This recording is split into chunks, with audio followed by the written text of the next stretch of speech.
माननीय उपसभापति महोदय, आज मैं यहाँ माननीय गृह मंत्री द्वारा प्रस्तुत एमसीडी एकीकरण बिल के ऊपर समर्थन में खड़ा हुआ हूँ। देखिए, हम एकीकरण के पक्ष में हैं, वो विभाजन के पक्ष में हैं, तो हम सदैव अखंडता के पक्ष में रहते हैं, वो खंडता के पक्ष में रहते हैं। ये तो हमारे उनके बीच की सोच का एक सतत अंतर है। अभी हमारे विद्वान मित्र आपस में बात न करें please. Doctor Singhvi ji, who is a very learned legal luminary and in a very intellectually loaded initial speech, he has used certain words: suspect, incompetence, control freak, chaos, political blunder। मुझे ऐसा लगा कि शायद ये शब्दों का समायोजन उन्होंने जो भी किया हो, ये मूल रूप से कहीं उनकी पार्टी के भाव से आ रहे थे। मुझे लगा कि अगर यह समायोजन किया जाए, that an incompetent suspect in an penchant for uncontrolled, to have a full control, committed a political blunder and plunged the party into chaos। तो मुझे लगता है ज्यादा बेहतर रहेगा।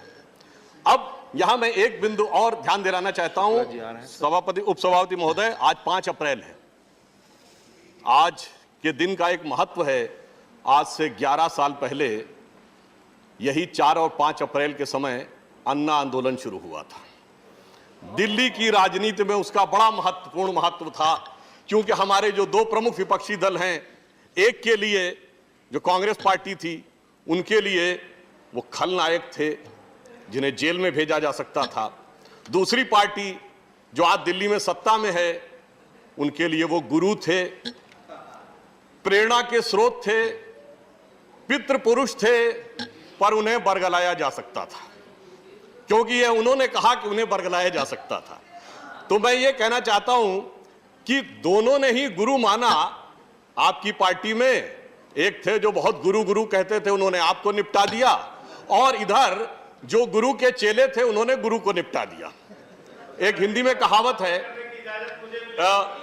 नाम तो किसी का लिया नहीं प्लीज उपसभापति महोदय, मैंने किसी का नाम नहीं लिया। आपका जो समय होगा इतना ही बोल सकते हैं। कहावत है, जो समय जिसका है उसी के अनुसार। एक हिंदी में कहावत है कि गुरु गुड़े रह गए, चेला शक्कर हुई गए। तो वो यहां पर दिखाई पड़ती है। हमने नाम किसी का नहीं लिया है, समझने वाले समझ रहे हैं। बोल रहे हैं, रिकॉर्ड पे नहीं जा रहा है। अब यहां पर मैं कहना चाहता हूं कि इस विषय के ऊपर जो इन्होंने बात कही, इस एकीकरण के 3 डायमेंशन हैं जो इस विषय के ऊपर चर्चा होनी चाहिए। एक संवैधानिक है, एक व्यवहारिक है और एक राजनीतिक है। संवैधानिक दृष्टि से अभी बहुत सी बातें अभिषेक मनु सिंघवी जी ने कही, तो यहां पर मैं कहना चाहता हूं कि माननीय गृह मंत्री जी ने जब लोकसभा में जब इसका उत्तर दिया, तो उन्होंने बहुत साफ कहा कि संविधान प्रदत्त व्यवस्था के द्वारा ही इसमें यह परिवर्तन किया जा रहा है। संविधान के जिन अनुच्छेदों का वो उल्लेख करते हैं, 246 और 256, वो तो पूर्ण राज्यों पर लागू होते हैं। दिल्ली के संदर्भ में संविधान की धारा 239A बहुत स्पष्ट है, और मैं सदन के सुलभ संज्ञान के लिए यह स्पष्ट कर देना चाहता हूं कि एज पर the constitution of India, the article 239AA special provisions with respect to the Delhi clear cut कहता है, provided further that nothing in this sub clause shall prevent parliament from enacting at any time any law with respect to the same matter, including a law adding to, amending to, varying to, opening, repealing the law so made by the legislative assembly। तो ये संविधान की व्यवस्था के अंतर्गत जो संसद को प्रदत्त अधिकार हैं, उसी के अनुरूप हमारी सरकार ने यह काम किया है। और इतना ही नहीं, जो लोग आज ये कहते हैं कि सरकार को अधिकार नहीं होना चाहिए, वही लोग जनवरी 2016 में जब हाई कोर्ट ने यह पूछा था कि एमसीडी किसके हाथ में है, इसलिए मैं कोर्ट का वो उदाहरण भी कोट करना चाहता हूं। इन जनवरी 2016 when the high court asked who controls the municipal corporation of Delhi, अब समझिए राज्य सरकार क्या जवाब देती है। Delhi government in response said that the MCD did not come under it, but if court directs they are willing to take over the control of the corporation। यानी वो स्वयं तो कह रहे हैं कि हमारे अंडर में नहीं है, मगर हमारी इच्छा है कि यह मेरे अंडर में आ जाए, ये कोर्ट के सामने वो व्यक्त कर रहे हैं। जहां तक उपराज्यपाल के अधिकारों की बात है, तो 1991 में राष्ट्रीय राजधानी क्षेत्र का जो एक्ट बना था, उसी के अनुसार राज्यपाल को जो प्रदत्त अधिकार हैं, जो कांग्रेस शासन के समय में मिले थे, उसी के अनुसार हमारी सरकार ने काम किया है। और वो अधिकार एक बार रिव्यू भी हुए हैं सुप्रीम कोर्ट के द्वारा। रिव्यू होने के बाद उन अधिकारों की जो एक प्रकार से कह सकते हैं कि वेटिंग हुई है, और उसके द्वारा दिल्ली के उपराज्यपाल या एलजी को यह अधिकार प्राप्त है। अब सभापति महोदय, प्रश्न यह होता है कि अधिकार तो किसी को प्राप्त होते हैं, तो वो करता क्या है? इनको अधिकार प्राप्त थे, गृह मंत्री जी ने अभी संकेत किया कि क्या किया था, मगर हमें अधिकार प्राप्त हुए तो माननीय प्रधानमंत्री जी ने उसी प्रदत्त अधिकार का प्रयोग करते हुए 36 लाख बेसहारा लोगों को, झुग्गी झोपड़ी के लोगों को स्थायी मकान देने का काम किया। और न्यायालय और संवैधानिक प्रावधानों के प्रति कितनी ईमानदारी है, यह इस बात से पता चलता है कि उसी न्यायालय ने जब यह कहा कि वित्त आयोग का गठन सरकार करेगी और उसके द्वारा निर्धारित पैसा एमसीडी को मिलेगा, मगर कांग्रेस के दौरे हुकूमत में भी 2012-13 में चौथे वित्त आयोग ने 11,323 करोड़ रुपए एमसीडी को देने की संस्तुति की, परंतु वो उन्होंने नहीं दिया। और आज जो सरकार दिल्ली में बैठी हुई है, इसके स्वयं के वित्त आयोग ने यह संस्तुति की कि 40,500 करोड़ रुपए निकायों को चलाने के लिए देने चाहिए। वो तो छोड़िए, सदन में यह प्रस्ताव किया कि हम इतना नहीं देंगे, हम 17,000 करोड़ रुपए देंगे, परंतु जब देने की बात आई तो 6,129 करोड़ रुपए मात्र दिए। इसीलिए गृह मंत्री जी ने उस शब्द का प्रयोग किया था कि एक सौतेला व्यवहार एमसीडी के द्वारा राज्य सरकार के साथ किया गया। और इतना ही नहीं, जब यह विषय हाई कोर्ट में गया तो हाई कोर्ट ने स्पष्ट निर्देश दिया कि सरकार ने स्वयं अपने वित्त आयोग से जो निर्धारित किया है राशि, वह उन्हें देनी चाहिए। उस हाई कोर्ट को मैं कोट कर रहा हूं, उन्होंने लिखा, We accordingly allow this application to direct the GNCT to release the current financial year the remaining amount due towards the BTA to the three corporations on the basis of their own revised estimate presented in the budget for the year 21-22। यानी high court ने यह कहा कि आपने अपने budget में जो प्रावधान किया है कम से कम उसके अनुसार कर दीजिए, परंतु इसके बावजूद भी पैसा नहीं दिया गया, केवल 674 करोड़ रुपए दिया गया। और फिर उसके बाद संवैधानिकता की जो लोग बात करते हैं, तो मैं विनम्रता से कहना चाहूंगा, जिन लोगों ने सीएए को लेकर अपनी विधानसभाओं में प्रस्ताव पारित किए, वो संवैधानिक था क्या? क्या विदेश संबंधी किसी विषय के ऊपर कोई विधानसभा प्रस्ताव पारित कर सकती है? अभी एमसीडी को लेकर बात कर रहे थे अभिषेक मनु सिंघवी जी, क्या राज्य सरकार के द्वारा प्रस्तावित किसी एक्ट के विरुद्ध एमसीडीज को अधिकार है अपने सदन में पारित करने का? नहीं। तो जिन लोगों ने संविधान का मखौल उड़ाया, वो आज संवैधानिकता की बात करते हैं, तो इस बात को लेकर बहुत आश्चर्य होता। हां, मैं एक बात जरूर कहना चाहता हूं, जब किसी लॉ को पास होने की बात होती है, तो अभी हाल के दिनों में एक बड़ी मजेदार बात हुई। फार्म लॉ है, किसान संबंधी कानून, सबसे पहले जिस राज्य की विधानसभा ने उसके विरुद्ध प्रस्ताव पारित किया वो थी पंजाब, और वो साफ हो गए। और गलती से ही सही, जिस विधानसभा ने सबसे पहले उसके समर्थन में पारित कर दिया था, आम आदमी पार्टी की दिल्ली की सरकार, वो पंजाब में छा गए। तो अब आप सोचिए कि कई बार आप सोचते हैं कि आपने जो लॉ पारित किया है वो क्या किया है, वो सही या गलत। चुनाव का विषय भी इन्होंने इससे जोड़ने का प्रयास किया। तो मैं कहना चाहता हूं कि जो आम आदमी पार्टी की सरकार है, मुझे ऐसा लगता है चुनावों में उन्होंने एक अप्रतिम काम किया है। शायद चुनाव आयोग ने जो उनको चुनाव चिन्ह दिया है वो बड़ा उपयुक्त दिया है। या तो वो झाड़ू फेर देते हैं या झाड़ू फिरवा लेते हैं, बीच की कोई स्थिति नहीं रहती है। जैसे पंजाब में उन्होंने झाड़ू फेर दिया, मगर गोवा में 39 में 35 सीटों पर जमानत जब्त हो गई, उत्तराखंड में 70 में 68 सीटों पर जमानत जब्त हो गई। दोनों जगह उनके मुख्यमंत्री कैंडिडेट की भी जमानत जब्त हो गई। और उत्तर प्रदेश में तो जितनी सीटों पे लड़े सब पे जमानत ही नहीं जब्त हुई। उपसभापति महोदय, 0.35% वोट मिला, जो नोटा से भी कम था। तो मुझे यह लगता है अरे भाई, चुनाव का विषय बिल के संदर्भ में इनकी पार्टी के द्वारा लाया गया। प्लीज संजय जी, माननीय संजय जी, प्लीज। देखिए, बिल्कुल हम बता रहे हैं, ऐसा लगता है कि इनके चुनाव का विषय इनकी पार्टी की तरफ से लाया गया है कि आप चुनाव को टाल रहे हैं। चुनाव शब्द इनकी पार्टी के द्वारा लाया गया, हमारे द्वारा नहीं लाया गया, इसलिए मैं चुनाव शब्द पे जवाब दे रहा हूं।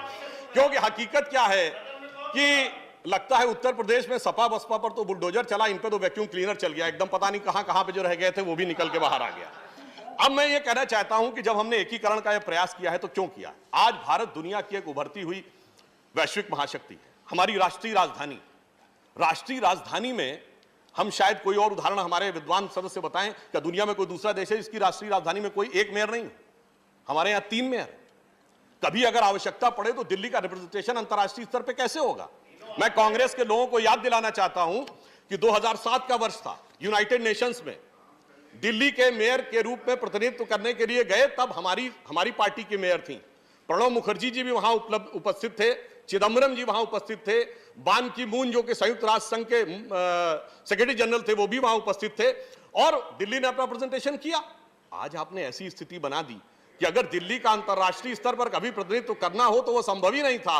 और 2 एमसीडी तो ऐसी बनाई थी कि उनके लिए तो अंतर्राष्ट्रीय मानकों पर जाकर स्थापित होने की संभावना ही बहुत कम थी। इसलिए मैं बधाई देना चाहता हूं गृह मंत्री जी को कि अब तीनों का एकीकरण करके भारत की वैश्विक क्षमता के अनुरूप दिल्ली का भविष्य में अंतर्राष्ट्रीय स्तर पर उपस्थिति का मार्ग प्रशस्त किया है। अब मैं यहां यह कहना चाहता हूं कि जो डिवीजन हुआ है उसमें संसाधनों का कैसा असंतुलित विभाजन हुआ, जिसका कि संकेत गृह मंत्री जी ने अभी दिया, इसका मैं सिर्फ 2 उदाहरण देना चाहता हूं कि ईस्ट दिल्ली म्युनिसिपल कॉर्पोरेशन के 80% से अधिक क्षेत्र या तो अनऑथोराइज्ड या अनप्लान्ड एरिया में है, जहां से रेवेन्यू का बहुत ही कम सोर्स आता है। तो एक ऐसा क्षेत्र बन गया जिसके पास बहुत कम राजस्व आएगा तो उसके लिए सस्टेन करना ही मुश्किल है। दूसरी तरफ नॉर्थ एमसीडी में लगभग सभी बड़े प्रमुख जो एमसीडी के हॉस्पिटल थे, 5 हॉस्पिटल्स आ गए, तो उनको कैपिटल रेवेन्यू बहुत उसके ऊपर खर्च करना पड़ेगा, जबकि उनके पास उसके उपयुक्त आय का स्रोत नहीं है। क्योंकि जब एक दिल्ली थी तो यह विचार करके नहीं बनाया गया था कि ये हॉस्पिटल्स भी अलग अलग क्षेत्र में होने चाहिए और यह भी अलग अलग क्षेत्र में होने चाहिए। इसलिए मैं कह रहा हूं, और देखिए टैक्स पेयर्स की ढंग से देखें तो ईस्ट दिल्ली में टैक्स पेयर्स की संख्या है 2,88,000, नॉर्थ में है 3,35,000 और साउथ में है 4,75,000। अब ये तो संख्या है, पर गुणवत्ता के आधार पे देखेंगे, संख्या के आधार पे देखेंगे, राशि के आधार पे देखेंगे तो उसमें साउथ दिल्ली की स्थिति बहुत बेहतर नजर आती है। इसलिए संसाधनों का एक बहुत असंतुलित डिस्ट्रीब्यूशन हुआ, जिसकी वजह से यह समस्या और बढ़ती चली गई। और उसमें फिर जब राज्य सरकार के द्वारा न्याय नहीं किया गया तो यह भी आप देखिए, दिल्ली का 1 साल का बजट 75,800 करोड़, एमसीडी के लिए संस्तुति 40,500 करोड़ और आवंटन 6,129 करोड़। बस यह संख्या अपने आप में पर्याप्त है बताने के लिए कि एमसीडी के लिए किस प्रकार का न्याय किया गया और क्यों एमसीडी के एकीकरण की आज आवश्यकता थी। मैं इसलिए तुलना करना चाहता हूं, यदि दिल्ली की एमसीडी की तुलना हो सकती है तो बीएमसी से हो सकती है, बृहन मुंबई म्युनिसिपल कॉर्पोरेशन, जिसका कि बजट 46,000 करोड़ रुपए का है। इसीलिए उसके अनुपात में 40,500 करोड़ रुपए का बजट युक्तिसंगत लगता है। परंतु 6,000 जब दिया जाएगा तो आप सोचिए कि कितनी मुश्किल होती है। परंतु उसके बाद भी मैं बधाई देना चाहता हूं कि एमसीडी ने इस विपरीत परिस्थितियों में भी 2020 में जहां 7.2 लाख बच्चे एनरोल्ड थे तो 22 में 8.70 लाख हुए और 47 नए विद्यालय भी खुले। दूसरी तरफ जो दिल्ली की राज्य सरकार है, स्वयं उसने जो दिल्ली विश्वविद्यालय के कॉलेजेस उनके साथ संबंध है, उसमें करीब 12 कॉलेज हैं, उसके लिए उन्होंने लिख के भेजा कि हमारे पास संसाधन आर्थिक कम पड़ रहे हैं, हमारे लिए यहां पर सैलरी देना संभव नहीं है, जो दिल्ली विश्वविद्यालय के कॉलेज थे। और स्वयं इतना कम इन्होंने संसाधन दिए, इसके बावजूद एमसीडी ने बहुत अच्छे ढंग से उन विद्यालयों का संचालन किया, इसके लिए वो बधाई के पात्र हैं। फिर चाहे दिल्ली के सौंदर्यीकरण का सारा भार एमसीडी के ऊपर हो, 15,000 पार्क हो, 3,700 पार्कों में झूले, 5,82,000 एलईडी लाइट्स लगाई गई, सारा सौंदर्यीकरण हुआ। कोविड के दौरान छतरपुर में एक बड़ा हॉस्पिटल भी बना जिसका उद्घाटन गृह मंत्री जी ने किया था। छोटी छोटी बातों का भी ध्यान रखा गया, जैसे मार्केट में महिलाओं के लिए पिंक टॉयलेट इत्यादि बनाने का भी काम उस समय सरकार के द्वारा किया गया। भले ही दूसरी तरफ किस प्रकार की व्यवस्था थी अलग बात है। दिल्ली जल बोर्ड जो पहले 10 साल पहले प्रॉफिट में था, आज हजारों करोड़ रुपए के, लगभग 57,000 करोड़ रुपए के घाटे में है, वो अपने आप में एक अलग विषय था। तीसरी बात यह थी कि एक ही प्रकार की चीज के लिए एडमिनिस्ट्रेटिव पैराफर्नेलिया बहुत ज्यादा होने की स्थिति उत्पन्न हो गई। 22 विभाग थे, 66 हो गए, 3 मेयर हो गए, 3 कमिश्नर हो गए, 3 विभाग, 3 गाड़ियां और अनेक प्रकार का जो सरकारी पैराफर्नेलिया होता है वो बढ़ता चला गया, जिसके कारण दिल्ली की जनता पर 150 करोड़ रुपए का अतिरिक्त अधिभार बन रहा था, जिसको सरकार ने समाप्त करने का काम किया। एकीकरण होने से काम भी बेहतर होगा। और काम का उदाहरण देते हैं, अगर डीसीपी के 12 जोन्स हैं और वो यथावत काम कर रहे थे, तो यदि पुलिस के जोन उसी हिसाब से काम कर रहे थे तो प्रशासनिक जोन भी उसी ढंग से काम कर सकते थे, तो दिल्ली की जनता से ये 150 करोड़ रुपए प्रति वर्ष का अधिभार की आवश्यकता नहीं रहेगी। यहां पर मैं ये भी कोट करना चाहूंगा कि दिल्ली सरकार ने 2006 में म्युनिसिपल कॉर्पोरेशन के रिफॉर्म के लिए कमेटी बनाई थी, जिसमें उन्होंने अपने एक फॉर्मर ब्यूरोक्रेट को उसका अध्यक्ष बनाया था। दिसंबर 2020 में उन्होंने लिखा that it was the biggest mistake of then government to break the municipal corporation, which has led to the situation today. He said that his committee has recommended to the then union government, yani 2006 mein, and the Delhi government that MCD of the Delhi was not easily divisible and that its division could bring the multiple problems including the geographical challenges and the inequitable distribution of the resources. तो इसका अर्थ यह हुआ कि आपकी सरकारों ने भी जो समितियां बनाई थी उनमें भी जो व्यावसायिक आपको सजेशन मिला था वो पूरी तरीके से आपने उसको नहीं माना, इसीलिए यह विभेदपूर्ण स्थिति उत्पन्न हुई, जिसकी तरफ इशारा किया गया कि एक नहीं अनेकों स्ट्राइक हुई। 2021 में म्युनिसिपल स्टाफ ने जो स्ट्राइक की उसमें 10 डिफरेंट ओकेजन पे लगभग 7 मिलियन वर्क आवर्स का लॉस हुआ और जनवरी 6 से 21 के बीच में 52,000 इंप्लॉइज इन्वॉल्व हुए और 52,000 इंप्लॉइज का इन्वॉल्व होना अभी तक की सबसे बड़ी स्ट्राइक्स में से एक शुमार किया जाता है। दिसंबर 2020 में मेयर्स ने हंगर स्ट्राइक की मुख्यमंत्री जी के ऑफिस के बाहर बैठकर। अक्टूबर 2019 में 260 टीचरों ने जाकर स्कूल के सामने म्युनिसिपल कॉर्पोरेशन के सामने प्रोटेस्ट किया। 2018 में अगर आप देखें तो सैनिटेशन वर्कर्स को प्रोटेस्ट करना पड़ा। यह कहीं ना कहीं दर्शा रहा था कि किस प्रकार का भेदभावपूर्ण रवैया था और जो एमसीडी का ड्यू था वो नहीं मिल पा रहा था। और स्ट्राइक लगातार हुई जनवरी 2017 में, जनवरी 2016 में, जनवरी 2015 में, परंतु किसी के कान पे जू नहीं रहेंगी। क्यों नहीं रहेंगी? क्योंकि जो पार्टियां थी वो तो, जो पार्टी दिल्ली में थी वो तो नई राजनीति की प्रतीक थी। उनका कहना था नई राजनीति है, तो वो नई राजनीति के प्रणेता थे, तो नई राजनीति पे वो कुछ सुनने को तैयार नहीं थे। और उनकी नई राजनीति की जो पूरी कथा है 11 वर्ष की, हम ये नहीं कहना चाहते, एक ही पंक्ति में अगर कह दूं तो पहले कहते थे राजनीति में नहीं आएंगे, आ गए। फिर कहते थे सारी संसद और विधानसभा के लिए बड़ा आपत्तिजनक शब्द प्रयोग करते थे, असंसदीय होने के कारण मैं प्रयोग नहीं कर रहा हूं, वहां भी आ गए, उसके सिरमौर भी बन गए। शीला दीक्षित जी के लिए अभी हमारे अभिषेक मनु सिंघवी जी तो बोल रहे थे, पर वो भूल गए कि सारे ऑटो के बाहर 2013 में बेईमान जैसा शब्द लिखा हुआ। कहते थे हमारे पास तो सैकड़ों करोड़ की, सैकड़ों पन्नों की बुक है, और जब हम लोगों ने कहा कार्रवाई करो तो कहते सबूत ला के दीजिए। ये एक नई राजनीति थी। फिर कहा ना भाजपा समर्थन लेंगे ना कांग्रेस से लेंगे, फिर लिखित में समर्थन मांगा। फिर कहते थे जन लोकपाल लाएंगे, जन लोकपाल तो छोड़िए, अपनी पार्टी में एक लोकपाल थे उनके एडमिरल साहब, उनको भी समाप्त कर दिया। फिर कहते थे सीएम आवास नहीं लेंगे, वो भी लिया, सुरक्षा नहीं लेंगे, वो भी लिया। अब वो वैगन आर कार भी नजर नहीं आती है और चार्टर्ड प्लेन की भी आवश्यकता पड़ी, कोई बात नहीं। कहते थे नो वीआईपी कल्चर। याद करिए 2015 में 26 जनवरी का दिन, जिस दिन बराक ओबामा आए थे, उस दिन बाकायदा उनकी पार्टी की तरफ से यह कहा गया कि पूर्व मुख्यमंत्री के रूप में जो वीआईपी सीट मिलनी चाहिए थी वो नहीं मिली। इसका अर्थ यह हो गया। फिर इतना ही नहीं, बिहार में जाकर राजद और अन्य दलों के साथ वो खड़े हुए जाके, प्लीज हाँ जी बिल्कुल हो रही है मान्यवर, अरे इतना नहीं, सुनिए तो प्लीज बिल्कुल आप सुनाइएगा जनाब सुधांशु जी। अरे हमारे माननीय सदस्य प्लीज नई राजनीति, अरे नई राजनीति के प्रणेता हमारे माननीय सदस्य लोग भी पार्टी में जाकर उत्तर प्रदेश में सपा से भी गठबंधन करने का प्रयास किया। उनकी जो भी आपत्ति है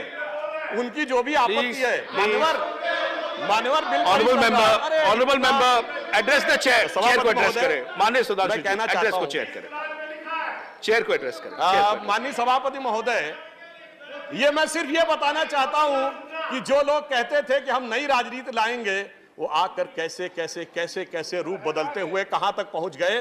तो ये अन्यथा न ले, तो इनके लिए कहना चाहता हूं एक बिंदु कि खुदा जब हुस्न देता है नजाकत आ ही जाती है, कदम गिन गिन के रखो पर कमर बल खाई जाती है। तो ये बल खाते चले गए और ऐसा बल खाए कि इन्होंने एक नई राजनीति ये जरूर शुरू की कि पहले कहा एक दूसरे पे कि हम मानहानि का केस आरोप लगा देते थे, फिर माफी मांगते थे। हमारे नेता स्वर्गीय अरुण जेटली जी से भी माफी मांग चुके, नितिन गडकरी जी से भी माफी मांग चुके, औरों से भी किया। तो ये एक नई राजनीति जरूर है। ये मैं मानता हूं कि इन्होंने इस मामले में एक नई राजनीति का सूत्रपात करने में जरूर सफलता हासिल की। मगर मैं यह भी कहना चाहता हूं, जब बिल के विषय में ये बात हो रही थी तो किस प्रकार का सरकार का संवेदनशील रवैया है, मैं ईमानदारी से पूछता हूं, ये बताइए, इनके मुख्यमंत्री महोदय शायद समकालीन भारतीय राजनीति के सबसे पढ़े लिखे आईआईटी ग्रेजुएट हैं, पर वो क्या कहते वैक्सीन का फार्मूला सबको बांट दो। अरे भाई, कोई चूरन है जो सबको बांट देना चाहिए? ऐसी अव्यवहारिक बात मैं रिकॉर्ड पे कह रहा हूं, चाहे कांग्रेस पार्टी के नेता और नेत्री और चाहे आम आदमी पार्टी के नेता, इन्होंने अप्रैल 2021 में कहा बच्चों का वैक्सीन बाहर भेज दिया गया। इतनी छलपूर्ण राजनीति, उस समय तो पूरी दुनिया में बच्चों का वैक्सीन नहीं बना था और सब ऑन रिकॉर्ड कह रहे थे कि बच्चों का वैक्सीन बाहर भेज दिया गया। ये इस बात का प्रमाण है। और फिर इस ढंग की अव्यवहारिक बात कहते हैं, प्लीज इस ढंग की अव्यवहारिक बात माननीय सुधांशु जी ऑन द बिल। हाँ, इस ढंग की अव्यवहारिक बात कहते सभापति महोदय, प्लीज कोई सामान्य व्यक्ति कहे तो बात समझ में आती है। संजय जी यूट्यूब पे डाल दो, प्लीज संजय जी, अब वो कहते हैं संजय जी, YouTube पे डाल दो। सुधांशु जी, इस ढंग की जो फिल्मों को डालने की यूट्यूब पे बात कहते हैं, एक बहुत ही हल्की बात लगती है। अब सुनिए, अरे भाई आगे बात तो सुनिए please. Sudhanshu ji address the chair. अब मैं सभापति महोदय बताना चाहता हूं कि इन लोगों ने जिस प्रकार की अव्यवस्था की, मैंने कोविड के दौर का क्यों जिक्र किया, हाई कोर्ट में लोग गए और हाई कोर्ट ने टिप्पणी की कि कोविड के दौरान जिस प्रकार की अव्यवस्था थी, मई 2021 का मैं हाई कोर्ट का कोर्ट बता रहा हूं, जब उसने कहा कि what is the use of mohalla clinic, it is the waste of resources, if you made this infrastructure, what's the worth if it can not be used for the purpose of dealing during the pandemic, जिसको ये सबसे बड़ा अपना महत्व मानते थे। फिर high court ने दूसरी भी बात कही कि what is the point of having more beds when there are no sufficient doctors. ये दोनों टिप्पणियां हाई कोर्ट की इस बात के लिए प्रमाण है कि एक तरफ एमसीडी के डॉक्टर्स, एमसीडी के नर्स, एमसीडी का स्टाफ, एमसीडी के सफाई कर्मचारी कम वेतन मिलने की समस्याओं के बावजूद निरंतर उस दौर में काम कर रहे थे, और दूसरी तरफ जो ये कर रहे थे उसमें इनकी जो वस्तुस्थिति थी साफ नजर आ रही थी। अब मैं कहना चाहता हूं, हमारे विरोधियों को चाहे लगेगा कि वो ये कह रहे हैं कि विषय के ऊपर, वन सेकंड, विच रूल, विषय के ऊपर डाइवर्ट होने की बात कहते हैं। 238 which point? 238 which one? A, B, C, D, E, which one? Sir, a member while speaking shall not refer to any matter of fact on which a judicial decision is pending, make a personal charge against a member, use offensive expression about the conduct or proceeding of the House or any state legislature, reflect or any determination of the council except on a motion for rescinding it, reflect upon the conduct of persons in high authority unless the discussion is based on a substantiated motion drawn in paper terms. So this point need to be expunged, sir. This We'll point examine. need to be expunged. अब मैं आगे बताना चाहता हूं, देखिए टिप्पणी सुनना भी कितना कठिन प्रतीत होता है सभापति महोदय, यह इस बात को दर्शाता है। कोई बात नहीं, देखिए ये किस बात को दर्शाता है सभापति महोदय, बिल पे आते। जी जी बिल्कुल, नहीं अब मैं इस विषय पे भी आ रहा हूं। सारे बिंदु मैंने बिंदुवार गिनाए हैं, ये डर को दर्शाता है। प्लीज सभापति महोदय, आपका पॉइंट ऑफ ऑर्डर मैंने लिया। Now let's listen please, I have allowed your point of order please. सभापति महोदय, ये वो लोग कह रहे हैं जो कहते थे कि हम डर गए, और अब यदि कोर्ट की टिप्पणियों का विषय आए तो कौन डर रहा है यह साफ नजर आता है। मैं सभापति महोदय कहना चाहता हूं कि जब इस विषय के ऊपर दिल्ली के मुख्यमंत्री ने स्वयं यह बात बोली है, एमसीडी के संदर्भ में, एमसीडी के संदर्भ में बात करते हुए उन्होंने कहा है कि डर गए, इसलिए मैं इस विषय के संदर्भ में ही बोल रहा हूं, क्योंकि यह डर का संदर्भ उनके द्वारा लाया गया है। मान्यवर, मैं बताना चाहता हूं, हम डरेंगे? जो 1953 में श्यामा प्रसाद मुखर्जी जी जब वहां श्रीनगर में गए, प्राण दे दिए, उस समय नहीं डरे। सन 66 में गोरक्षा आंदोलन में गोलियां चलाई इंदिरा जी की सरकार में, तब नहीं डरे। आपातकाल के भयंकर दुर्धर्ष दौर में हम नहीं डरे। बोफोर्स के समय में 400 की मेजॉरिटी लेके जब राजीव गांधी की सरकार थी, तब नहीं डरे। 92 में हमारी 3 सरकारें अकारण बर्खास्त कर दी गई, प्रतिबंध लगा दिए गए, तब हम नहीं डरे। जिस जमाने में झूठे केस लगाए गए हिंदू आतंकवाद के, तब नहीं डरे। श्री नरेंद्र मोदी जी के ऊपर बेवजह के केसेस लगाकर उनके ऊपर फंदे कसने का प्रयास किया गया, गृह मंत्री जी के ऊपर इस प्रकार के आरोप लगाए गए। हम तब नहीं डरे तो ये कह रहे हैं कि इनसे डरने की बात है। हम तो उस परंपरा के प्रतीक हैं जिसे मैं कहना चाहूंगा हम अकेले थे और आगे बढ़ते रहे, नहीं डरे। जिसे मैं कहना चाहूंगा कि अन्य होंगे चरण हारे और हैं जो लौटते दे शूल को संकल्प सारे। चिरवृति निर्माण उन्मद यह अमरता नापते पद, बांध देंगे अंक संस्कृति से तिमिर में स्वर्ण बेला। पंत होने दो अपरिचित, प्राण रहने दो अकेला। मगर मैं यह बताना चाहता हूं, हमें डर नहीं है, हमें पीड़ा है। पीड़ा इस बात की है कि इस दिल्ली के अंदर एमसीडी के कर्मचारियों को उनका रिक्विजिट ड्यू नहीं मिले, उस बात की पीड़ा है। हमें पीड़ा इस बात की है कि यहां पर 20,000 कश्मीरी हिंदू रहते हैं और उनकी पीड़ा को लेकर एक खिलखिलाहट जब वहां सुनाई पड़ती है तो वो हमारे दिल में पीड़ा उत्पन्न करती है। हमारे दिल में यह पीड़ा यह होती है कि जो पार्टी सत्ता में है, एमसीडी में जिसके काउंसलर अनेक प्रकार के रिश्वत के आरोपों से भी हैं, अनेक प्रकार के आरोप लगे हैं। एमसीडी के ही इनके काउंसलर थे जिसके ऊपर दंगे में इतना बड़ा आरोप लगा था, जिनके की छत के ऊपर हथियारों का जखीरा निकला था, उसके लिए दिल में बड़ी मोहब्बत है। इनके नेता ने बोला था शाहीन बाग हमारे दिल में है, उनके लिए रहमत है। मौलवियों का भत्ता 10,000 से 18,000 होना चाहिए, उसके लिए दिल में रहमत है।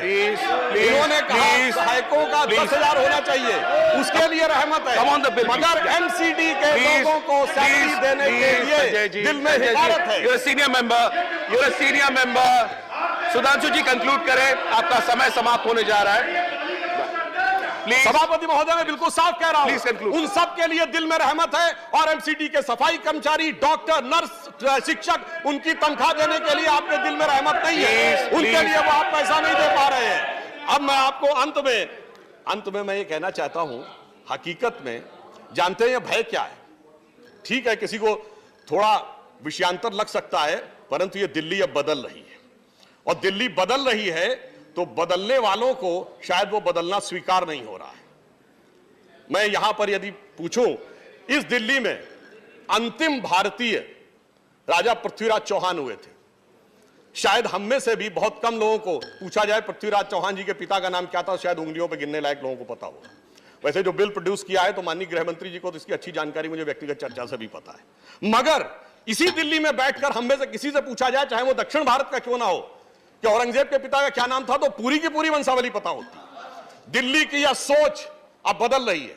महरौली का जहां पर स्तंभ हमारा खड़ा हुआ है, बगल में कुतुब मीनार है, हमारी मेट्रोलॉजिकल एक्सीलेंस का प्रतीक दिल्ली में खड़ा है। उसको प्रतीक न मानकर किसी ऐसी चीज का प्रतीक जिसके बारे में जहां से कहा जाता आए थे पता नहीं, वहां तो कोई खंभा भी बना था कि नहीं कभी ये पता नहीं है, परंतु उसको प्रतीक मानते हैं।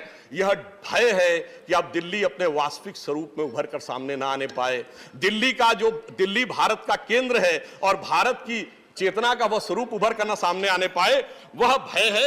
इस भय के लिए मैं अंत में सिर्फ अटल जी की उस पंक्ति के साथ समाप्त करता हूं जिसमें दिल्ली का उल्लेख, अटल जी की बड़ी प्रसिद्ध कविता थी, हिंदू तनमन हिंदू जीवन रग रग हिंदू मेरा परिचय।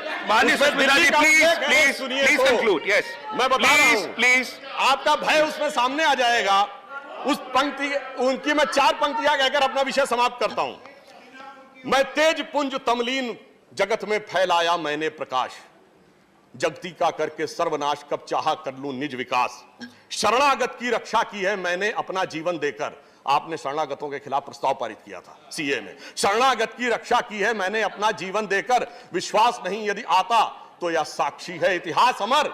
यदि आज देहली के खंडहर सदियों की निद्रा से जगकर गुंजार उठे ऊंचे स्वर में, हिंदू की जय तो क्या विस्मय। हिंदू तनमन हिंदू जीवन रग रग हिंदू मेरा परिचय। बस ये इनका असली भय है, परंतु वह भय इनका रहने दीजिए, हम विकास के पथ पर आगे बढ़ते रहें।